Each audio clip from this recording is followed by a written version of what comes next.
Attaque signalée à Fizi. Dans le territoire de Fizi, des drones auraient bombardé les villages de Kakenge et Kalingi dans la nuit du 29 mai 2026. Selon des sources locales, ces frappes seraient attribuées aux rebelles du M23. Les bombardements auraient touché des zones civiles, causant la destruction de plusieurs habitations, mais sans confirmer de pertes humaines à ce stade. Ces événements ravivent les tensions dans la région, où des informations provenant du terrain indiquent que des bombardements ont touché des populations Banyamulenge, alors que certains acteurs affirment être présents dans la région pour les protéger. Dans ce contexte, il est également rapporté que les Banyamulenge seraient manipulés afin de faire porter la responsabilité des attaques au FARDC et au Wazalendo. S'il vous plaît, laissez un like et partagez pour informer davantage de personnes. Merci. Guerre du M23. Combat intense à Mbayo et Kabushwa, Sud Kivu.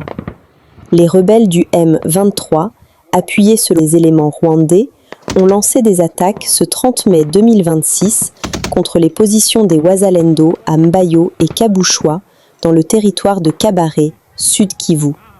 Selon les informations à notre possession, ces offensives viseraient à ouvrir un passage à travers le parc national de Kahuzi-Biega afin de faciliter des opérations militaires en direction de Bunyakiri. Mbayo, situé dans la zone de Kavumu, et Kabushwa, localisé du côté de Katana, se trouvent tous deux dans l'environnement du parc national de Kahuzi-Biega, une zone stratégique actuellement sous forte tension.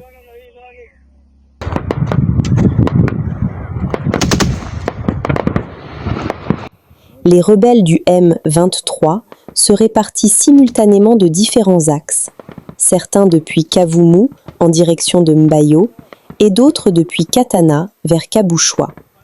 Leur objectif serait de contourner les positions des FARDC et des Wazalendo qui ont renforcé les lignes de défense pour bloquer toute progression vers Walikale. Actuellement, les rebelles ne contrôleraient que la zone de Chivanga comme point de limite avancé, tandis que les forces FARDC et Wazalendo maintiennent leur position pour empêcher toute percée. Les affrontements se poursuivent avec intensité dans les deux zones. À Kabushwa, une forte présence des Wazalendo est signalée afin de contenir l'avancée rebelle, et les combats restent en cours. La situation demeure très volatile et d'autres informations sont attendues. Situation à Bukavu. À Bukavu, une réunion des éléments du M23 aurait eu lieu près de l'hôpital général de Bukavu en présence d'officiers rwandais selon certaines sources. Ce meeting aurait eu pour objectif de recruter de nouveaux jeunes combattants et de persuader la population locale que le mouvement restera présent durablement malgré les pressions du gouvernement congolais. Le groupe chercherait également à renforcer ses effectifs face aux pertes enregistrées sur le terrain. S'il vous plaît, laissez un like et partagez pour informer davantage de personnes. Merci. Tunawatakia tena siku njema na mchana mwema wa leo samedi le 30 Mei 2026 kwenye uwanja wa vita katika maeneo ya Fizi kule jana kuna drone ambazo zilibombarde eneo za Kakenge pamoja na Kalingi. Zile drone selo wazalendo wanasema kwamba ni drone za upande wa M23 ambazo zilikuya bombarde position zao zikaswata ama bila kuweza kupiga maposition zao zikabombarde eneo za wakaaji. Village ya Kalingi ilikuwa bombarde na Kakenge ambapo wanasema kwamba kuna vifaa vya wakaaji vilivyoharibiwa pamoja na nyumba pale wakati wa ile bombardement. Heureusement hakuna wakaaji ambao walijeruhiwa, zile drone zilipenda kuwatakia wazalendo zikapiga population wa hapo. Wazalendo wanashutuma AFC M23 kwa kubombarde Wanyamlenge au peke, wakati wanasemaka kwamba wako hapo kuwasaidia na mashambulizi ambayo wanafanya. Wazalendo wakisema kwamba Wanyamlenge wako manipule sana kabisa. Kula AFC M23 waka inawashambulia au peke ili kuishutumu FARDC na wazalendo. Ndio vile jinsi kabisa jana ikukuwa fro ambayo walipigana sana, ikuwa tu bombardement moja zilikuja na mbili, moja Kakenge ingine Kalingi, na njo wakapigana sana kabisa. Na plito wakabombarde sana maeneo ya wakaaji wa Wanyamlenge kule. My frère, Wanyamlenge wako manipule sana na AFC M23 sana. Inawashambulia epui inawadanganya kuwa ni FARDC ambayo nafanyaka hayo, na waka inaendelea kabisa kuwa manipule ili ibakie pale, ikiwadanganya vile wakiwayamini wasitike kabisa FARDC uweze kufika pale, wakiapuye njo magreve wanamunayo naka FARDC iko nafanya mashambulizi ya kuwaua portake wao njo wenye wanawashambuliaka. Mefre Wanyamlenge wako manipule sana tena sana. Moja kwa moja habari zetu kamili za siku ya leo tuzianzie mu maeneo ya Mbayo Kabuchwa, hapo tuko mu territoire ya Kabare kwenye kuna ripotiwa mapigano makali kati ya wazalendo na wasi wa AFC M23.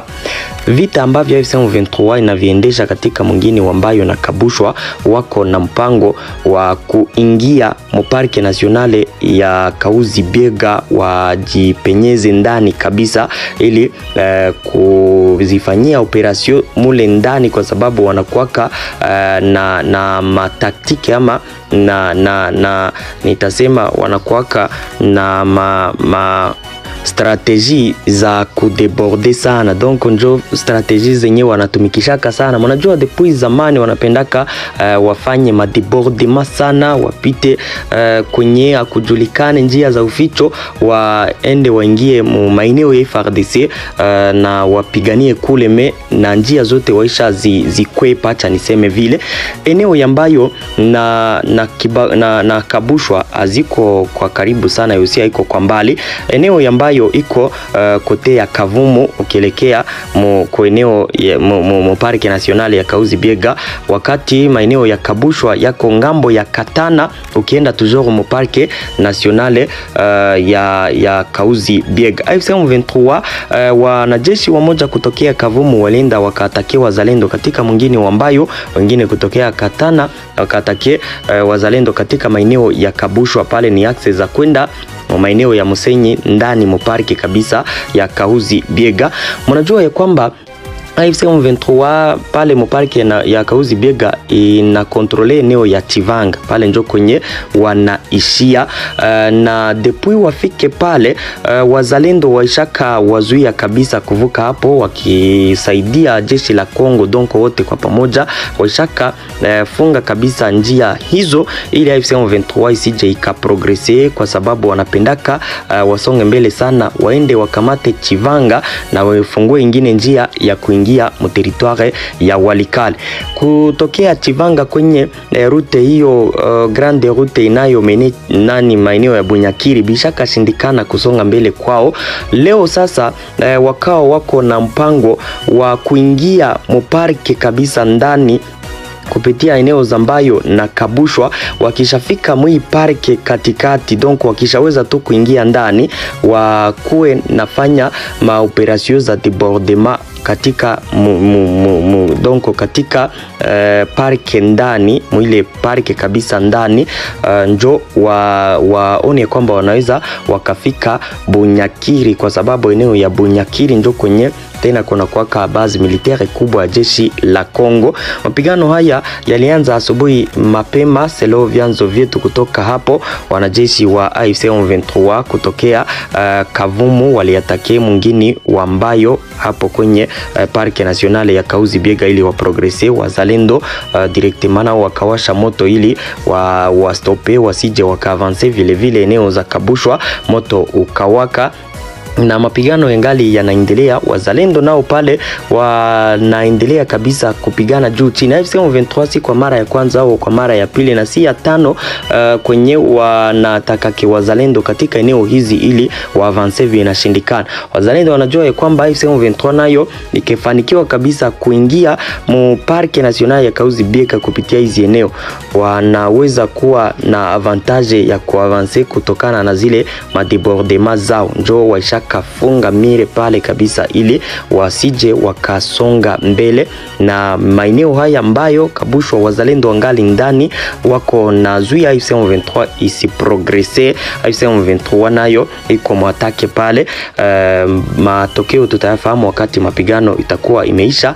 Me ofete mpango wa AFC M23 wa kutaka kuingia mparke ya Kauzi Biega ni kuzifanya maoperasyon mule za kutaka kwenda Bunyakiri. Ile ndio objective ambayo wako nayo. Wazalendo nao wanaendelea kabisa kupingana nao katika eneo hizo mbili. Tutakuja kuyafahamu matokeo apre mapigano kati ya pande mbili katika eneo hizo.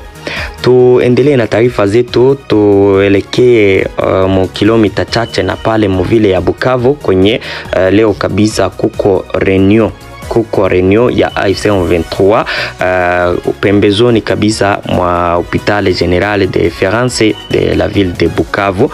Pale kuko mitingi ya AFC M23, kuko viongozi wengi wa Sud Kivu AFC M23 mkiwemo Busu Bwangwi.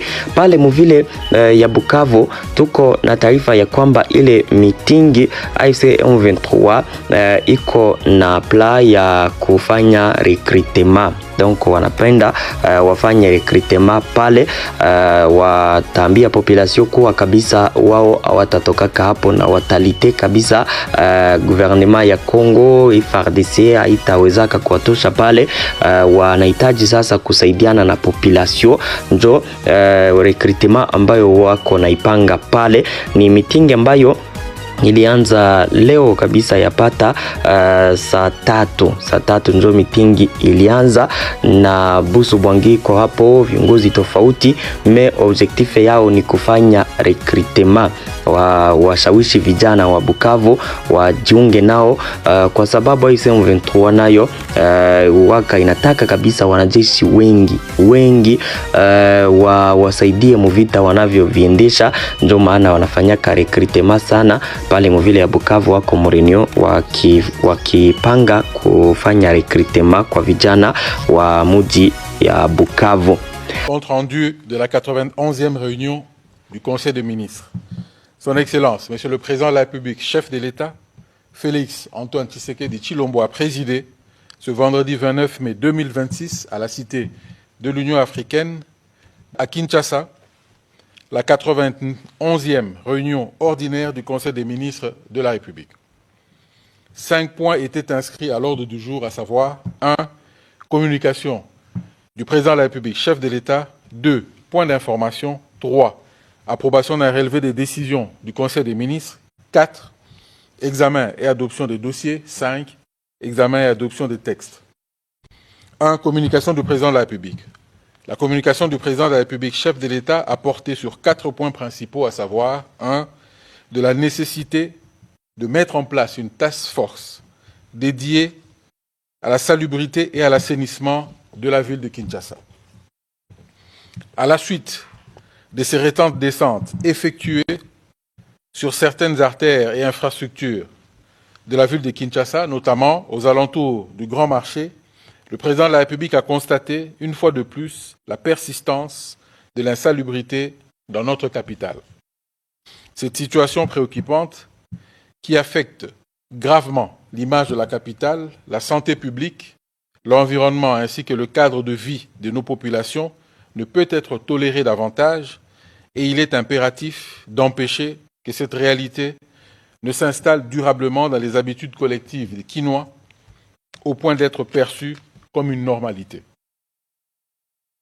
Face aux limites persistantes des mécanismes actuels, marqués notamment par l'insuffisance d'anticipation et de coordination, les lenteurs opérationnelles et les déficits de discipline dans l'exécution des missions, le président de la République a jugé indispensable d'adopter une approche plus rigoureuse, structurée et résolument opérationnelle. Celle-ci, a-t-il souligné, devra reposer sur les principes de discipline paramilitaire, de responsabilité collective, de culture du résultat, ainsi que sur une meilleure coordination des interventions en vue de garantir une efficacité accrue dans l'action et une réponse adaptée aux exigences du terrain. Dans cette perspective, il a décidé de mettre en place une task force pluridisciplinaire dédiée à la salubrité et à l'assainissement de la ville de Kinshasa, placée sous son autorité directe et pilotée par le lieutenant-général Kassongo Kabouik Jean-Pierre, commandant du service national. Outre les experts du service national et de son cabinet, cette task force sera composée des experts désignés par les ministères ayant en charge l'intérieur, la défense nationale, l'urbanisme et habitat, la santé publique, l'environnement, les infrastructures et travaux publics, ainsi que l'hôtel de ville de Kinshasa. Cette task force aura notamment pour mission d'élaborer et coordonner un plan spécial et permanent de salubrité et d'assainissement de la ville de Kinshasa, d'assurer l'identification, le traitement et le suivi des points critiques d'insalubrité, de proposer et appliquer des mesures contraignantes des disciplines urbaines et de civisme environnemental, de coordonner les opérations des terrains avec les services compétents, de veiller à la sensibilisation des populations ainsi qu'à l'application stricte des mesures arrêtées. Les différents membres du gouvernement concernés seront saisis par le directeur de cabinet du président de la République pour les diligences requises. Dans les jours qui suivent, le président de la République va convoquer une réunion de cadrage de cette task force en vue de son lancement effectif. 2. Du suivi de l'exécution des différents accords signés par la République démocratique du Congo. Dans le souci constant d'accroître le développement économique et social de notre pays à travers une coopération internationale dynamique et mutuellement bénéfique, le gouvernement de la République a conclu, au fil des années, plusieurs accords internationaux, tant bilatéraux que multilatéraux, dans divers secteurs stratégiques, notamment les infrastructures, l'énergie, les mines, le commerce, l'agriculture, la santé, l'éducation, le numérique, ainsi que les investissements. Toutefois, afin de capitaliser pleinement les retombées attendues de ces partenariats sur les conditions de vie des Congolais et des Congolaises, le président de la République tient à l'impératif d'assurer un suivi rigoureux de la mise en œuvre effective des engagements souscrits par notre pays. À cet égard, il a rappelé les orientations qu'il avait formulées lors de la 70e réunion du Conseil des ministres du 12 décembre 2025 relatives au suivi et à l'exécution des accords stratégiques conclus avec les différents partenaires de la République. Dès lors, la Première ministre a été engagée à procéder à un état des lieux exhaustif de l'ensemble des accords signés par le gouvernement dans les différents secteurs.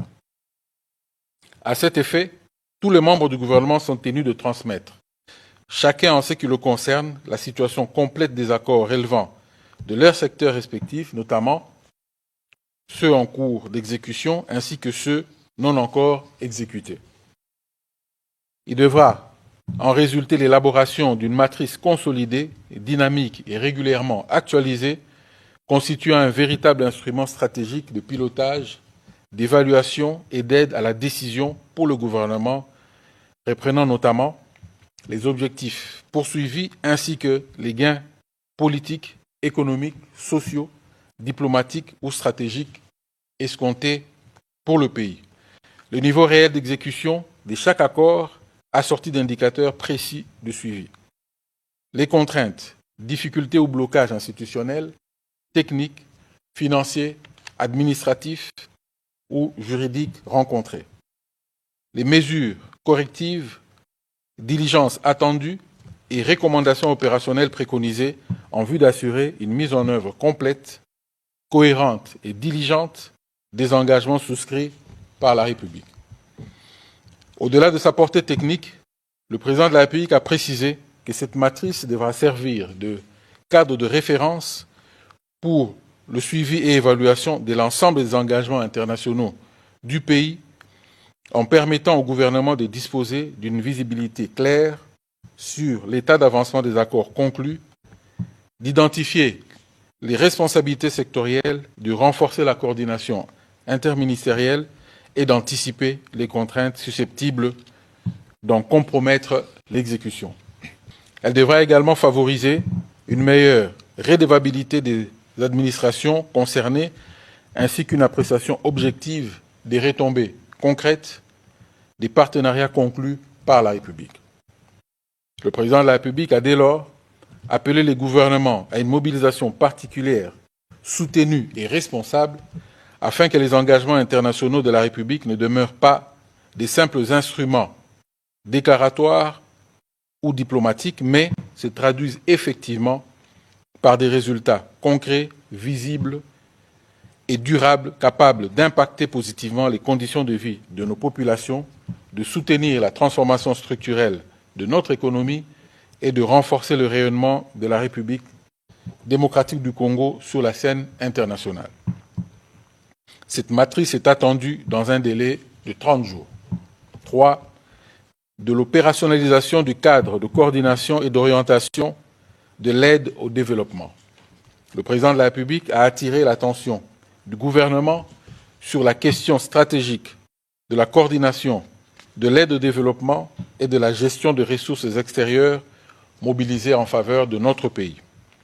Depuis plus de 2 décennies, la République démocratique du Congo bénéficie d'un appui important de ses partenaires techniques et financiers.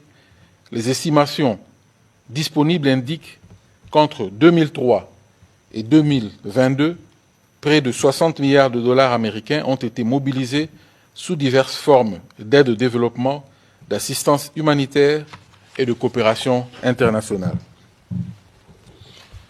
Si ces ressources ont permis de soutenir plusieurs secteurs de la vie nationale, il demeure néanmoins indispensable d'évaluer avec lucidité leur impact réel au regard des attentes de notre population et des ambitions de transformation que porte la République. Cette réflexion met en évidence une exigence essentielle, celle du leadership de l'État dans la définition des priorités, de coordination des interventions et le suivi des ressources extérieures. En effet, les partenaires techniques et financiers interagissent aujourd'hui avec plusieurs centres institutionnels de décision, situation qui ne favorise ni la cohérence de l'action gouvernementale, ni l'expression d'une position unifiée de l'État sur ses priorités stratégiques.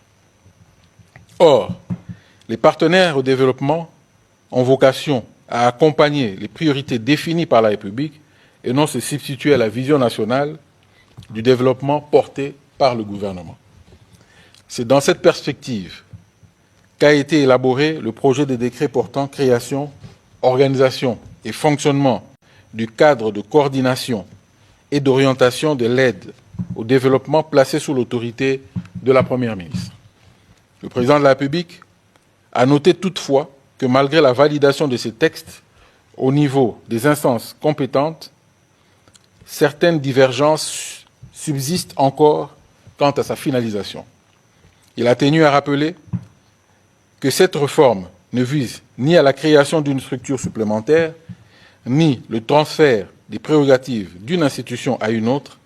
Elle a pour objectif de doter l'État d'un mécanisme efficace de coordination garantissant une meilleure cohérence de l'action gouvernementale, une meilleure traçabilité des ressources extérieures, ainsi qu'un alignement accru des interventions des partenaires sur les priorités nationales. Dans le contexte actuel de transformation économique, de modernisation des infrastructures, d'amélioration des services publics et de consolidation de la paix, le président de la République a précisé que notre pays ne peut plus se permettre une gestion fragmentée de l'aide extérieure.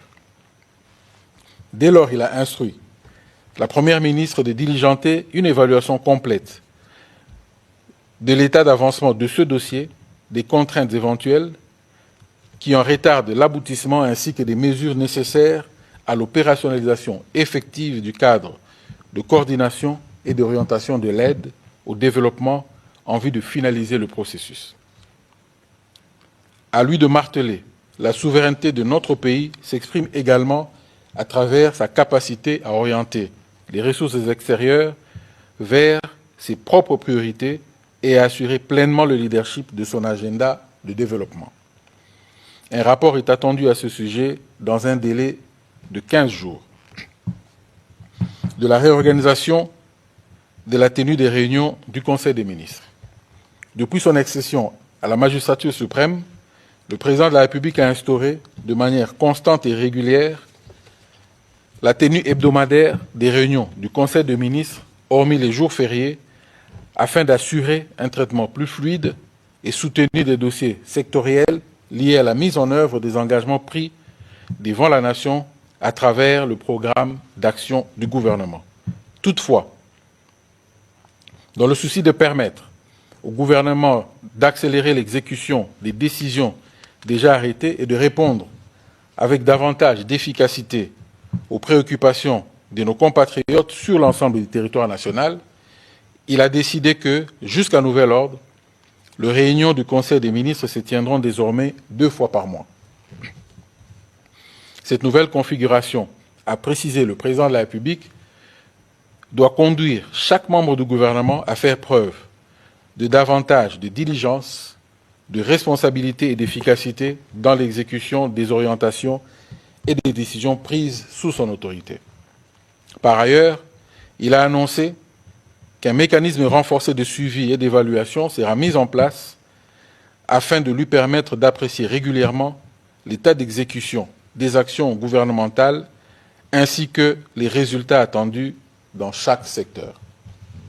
Accompagnée de la direction provinciale de l'Agence congolaise des grands travaux Olomami, la délégation a inspecté les différentes installations de cette infrastructure hydraulique destinée à améliorer durablement l'approvisionnement en eau potable dans la ville de Kamina, chef-lieu de la province du Olomami. Selon le directeur provincial, l'usine sera alimentée par une puissance d'environ 5 MW et disposera d'une capacité de production estimée entre 7 et 10 000 m3 d'eau par jour. L'eau brute sera captée de la rivière Lovoy à travers un ouvrage de prise d'eau aménagé en amont. 3 groupes motopompes assureront l'acheminement de cette eau vers l'usine de traitement. Une fois dans l'usine, l'eau passera par plusieurs étapes de traitement avant sa distribution à la population.